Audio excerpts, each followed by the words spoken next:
Coucou, j'espère que vous allez bien. Moi, je vais super bien. Donc aujourd'hui, on se retrouve pour une nouvelle vidéo, une petite routine capillaire que je tenais à partager avec vous. Restez jusqu'à la fin parce que j'en parle un peu plus personnellement. Donc voilà, je commence par détresser mes cheveux, enlever les mèches. Ça faisait un mois, si ce n'est pas un mois et demi que les mèches étaient étaient sur ma tête. Généralement, je les garde 3 semaines, un mois.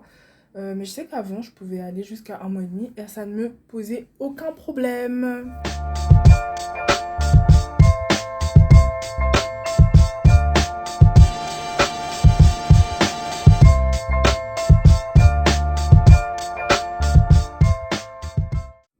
Bon, j'ai un peu le regard qui fuit, mais c'est parce que je suis en train de suivre un cours, donc c'est pour ça.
Alors, je verse en premier du beurre de karité, peu importe l'ordre en réalité.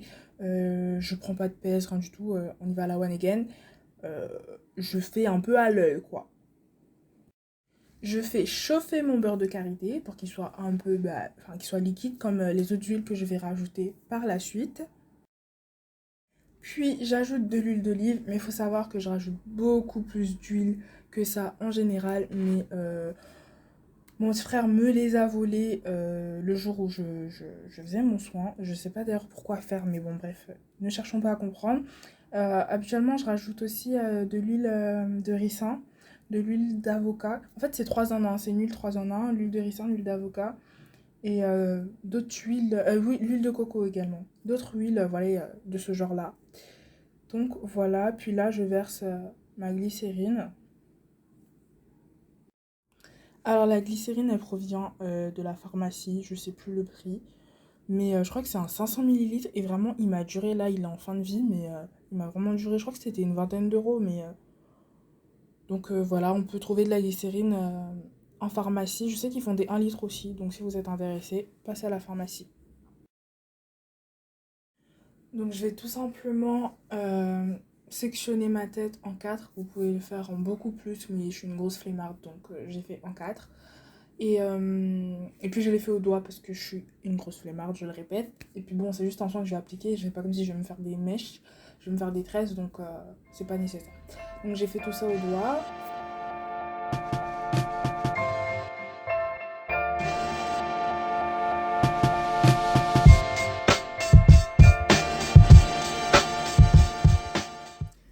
Donc vraiment, je fais attention à en mettre partout. J'oublie pas le coin de la tête, les petits cheveux qu'on a devant la tête, vous savez, baby hair.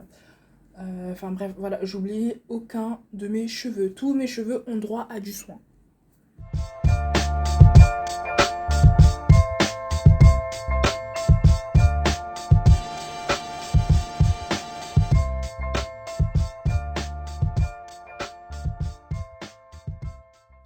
Étant donné que j'ai pas de chauffe-tête, je sais pas trop comment ça s'appelle, mais vous voyez très bien de quoi je parle, je me mets un film plastique. Je sais même pas si ça se dit comme ça en français, mais dans ma langue on dit film plastique, fibre plastique, j'en sais rien. Bref, vous voyez ce que je suis en train de poser sur ma tête, c'est ce que je pose.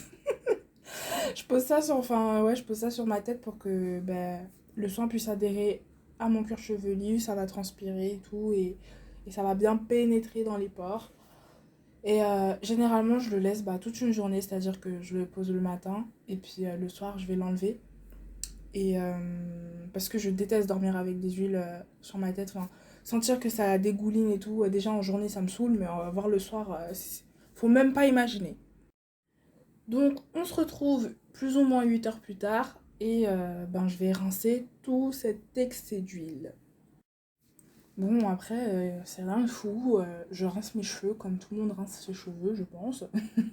J'ai pas de technique à vous partager, de technique infaillible qui ferait pousser les cheveux ou renforcerait les cheveux, rien du tout.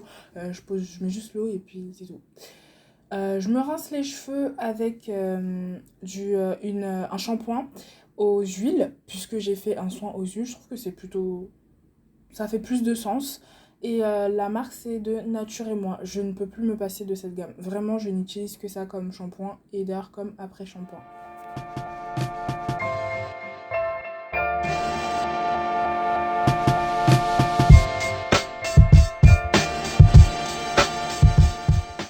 Là, j'arrivais pas à choisir entre les deux après-shampoings, Nature et Moi et la gamme de Garnier. Donc, j'ai fait les deux. J'ai mélangé.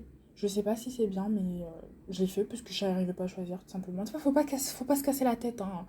Il faut tenter. Et donc, c'est de Nature et Moi, le premier après-shampoing, avec... c'est à l'abricot. Et le deuxième après-shampoing, c'est papaye. Papaye, ouais, c'est à la papaye. Et il vient de chez Garnier. Alors, c'est seulement au moment de l'après-shampoing que je vais démêler mes cheveux. J'évite vraiment de le faire à sec. Bon, quand c'est ma mère qui me coiffe, j'ai pas trop le choix. Qu'il soit sec ou pas, elle va toujours me les démêler.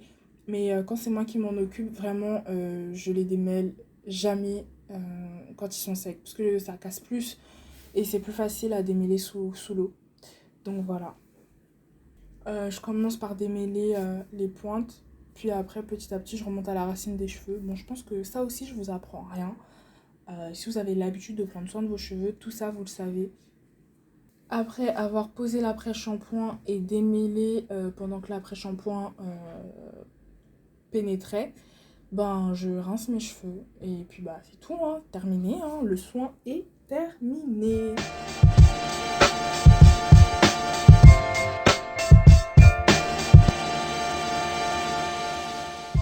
J'ai la chance que mes cheveux sèchent très très très rapidement et facilement. Juste je sèche avec je sèche avec une serviette tout simplement et ça me suffit amplement. Et d'autant plus que moi de toute façon j'utilise pas du tout le sèche-cheveux. Tout ce qui est en fait tout ce qui a de la chaleur, le fer et tout ça. Ça c'est terminé pour moi. Je le faisais avant il y a des années, maintenant terminé. Je pense que ça doit faire plus de 4 ans que mes cheveux n'ont pas eu de chaleur, n'ont pas reçu de chaleur, donc voilà. Et là, ma mère, elle va me coiffer, me faire des nattes pour étirer les cheveux vu ils sont rentrés à cause de l'eau. Et puis voilà, puis je passe un appel en même temps à ma cousine d'Amérique, mais ça, c'est pas le sujet.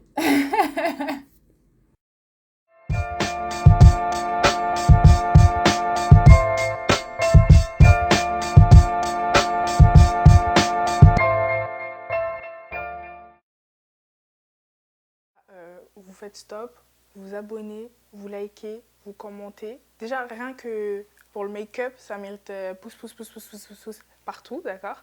Pour la coupe aussi, admirez, admirez. Non, vraiment likez, quoi. Juste pour l'effort. Vous avez vu tout ce que je fais pour vous? Bref, non, je le fais aussi pour moi. Donc, on va rentrer dans le vif du sujet. Vous venez de voir que je me suis fait un soin capillaire. Il y a toute une histoire derrière tout ça. C'était pour vous raconter un peu mon expérience capillaire. Alors, il faut savoir que ma mère, elle m'a toujours défrisé les cheveux. Ça veut dire que pour moi, j'avais les cheveux lisses et pas crépus. Mais vraiment, ça veut dire que dans ma tête, mes cheveux étaient lisses. Et petite anecdote, j'avais ma meilleure amie en primaire, elle me disait ah non mais moi quand je me coiffe et tout ça me fait super mal. Et moi je la regardais et je me suis dit dans ma tête mais toutes les deux on est noires, comment ça te fait mal quand ta mère te coiffe? Et je lui ai dit mais je comprends pas. Elle m'a dit bah si ça fait mal quand elle passe le peigne. Je fais ben moi pas du tout, normal puisqu'on me défrisait les cheveux et donc c'est tout lisse et t'as juste le peigne à passer. ça s'accroche pas, quoi. Et moi, bah, enfin, tout ça pour vous dire la dimension dans laquelle j'étais, que vraiment, cheveux, bah, pour moi, j'avais les cheveux lisses, genre j'étais noire, mais aux cheveux lisses. Je captais pas qu'en fait, c'est le défrisage qui faisait que j'avais les cheveux lisses. Bon, bref, passons. Et même en ayant les cheveux lisses, j'étais vraiment complexée par mes cheveux. Bien qu'ils étaient lisses, bah, je sentais quand même la différence par rapport aux autres. Et ça veut dire, enfin, j'étais complexée au point que je pouvais pas sortir avec mes cheveux naturels. Il était impossible pour moi de passer le pas de la porte. Mais vraiment, supposons que j'avais des mèches, je me détressais, et bah le jour même, il fallait que je remette des tresses parce que bah, je savais que le lendemain, je risquais de sortir et c'était pas possible pour moi de sortir avec mes cheveux naturels. Et au pire, si ma mère pouvait pas me coiffer le jour même et que je devais sortir le lendemain, et ben j'allais mettre une casquette ou un bonnet, enfin j'allais tout faire pour cacher mes cheveux. Enfin, pour vous montrer à quel point vraiment c'était un problème, je les aimais pas, j'en avais honte. J'avais aucun amour limite, en fait je les détestais mes cheveux.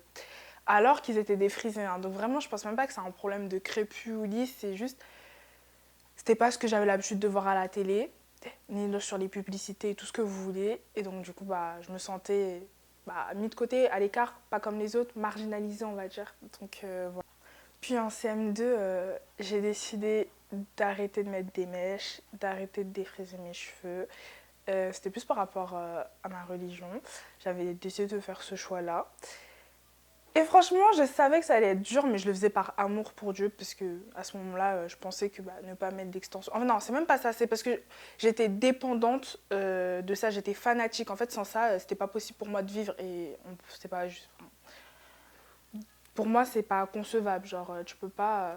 Enfin, ton seul fan, c'est Dieu, donc tu peux pas être fan de tes mèches ou quoi ou qu'est-ce. Donc, bref, c'était juste histoire de rétablir les choses, de dire que voilà, les mèches, c'est pas. Je peux sortir sans mes mèches, quoi. Je vais pas mourir. Donc voilà. Ça a été dur, franchement, ça a été hyper dur. J'ai fait une année sans mettre de mèches, sans mettre de défrisant. Donc là, je commençais à avoir mes cheveux qui cassaient en plus, donc ils étaient courts et j'avais un problème avec les cheveux courts. Enfin, là, ça va maintenant. Mais avant, genre, les cheveux courts, pour moi, c'était moche, c'était pas beau et ça prend du temps avant que ça pousse en réalité. En plus, si t'en prends pas soin, c'est compliqué d'avoir des cheveux longs.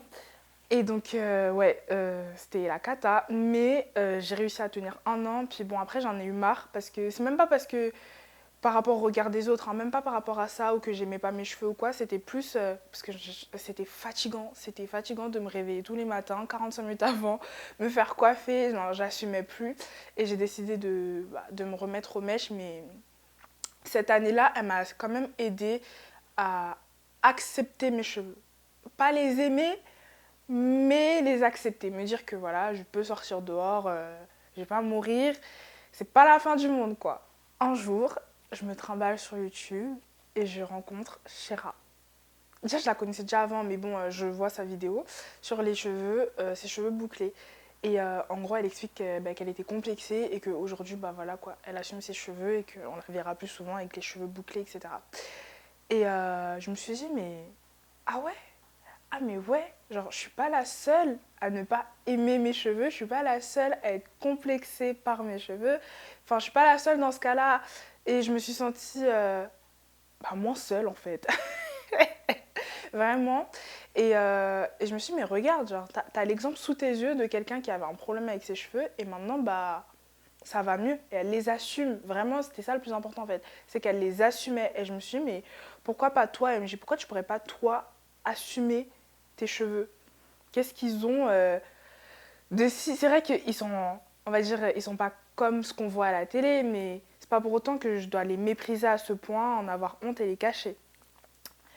Et donc, bah, j'ai commencé à faire ce gros travail sur moi-même. Déjà que je les avais acceptés, mais là maintenant, il fallait que je les assume et que je commence à les aimer, à avoir de l'amour pour eux.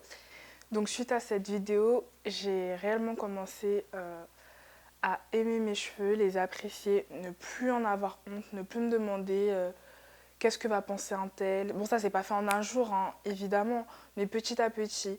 Et je pouvais sortir sans être gênée, sans être frustrée, sans avoir l'impression que tout le monde me regarde et me dit «Oh, c'est moche ce que t'as sur la tête». Enfin, c'est vraiment... C'était profond, hein, le mal-être que j'avais. Et j'ai réussi à passer outre. Et j'ai même commencé à faire des soins.